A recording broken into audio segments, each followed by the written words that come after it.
Magandang umaga, ngayon po ay araw ng Sabado, August 24, 2024. Update po muli tayo sa lagay ng panahon. Ayon sa Pag-asa, southwest monsoon o habagat ang nakakapekto sa western section ng Southern Luzon, Visayas at Mindanao. Samantala, isang bagyo ang nasa labas ng Philippine Area of Responsibility, ang severe tropical storm na may international name na Shanshan. Nasa may silangan po ng Central Luzon. Taglay ang lakas ng hangin na abot sa 100 km per hour at bugso nito ang abot sa 125 km per hour. Ang nasabing bagyo ay malayo po sa ating bansa at wala pong direktang epekto sa lagay ng panahon at mababa naman sa ngayon ang tsansa nito na pumasok ng ating bar.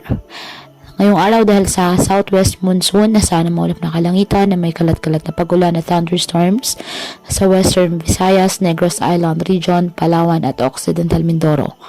Ang Zamboanga Peninsula, Basilan, Sulu at Tawi-Tawi, bahagyang maulap hanggang sa maulap na kalangitan with isolated rain showers or thunderstorms dahil pa rin po sa habagat. Apektado naman ng mga localized thunderstorms ang Metro Manila at lalabing bahagi ng ating bansa. Kaya patuloy po natin na pag-iingat ang ating mga kababayan sa banta po ng mga pagbaha at pagguho ng lupa, lalo na po kapag may malalakas na ulan, at ugaliin na magdala palagi ng payong o kahit anumang panangga sa ulan sa tuwing lalabas po ng ating mga tahanan. At yan po muna ang update sa lagay ng panahon ngayong araw. Muli patuloy po tayo na mag-ingat at palaging tandaan, God loves you.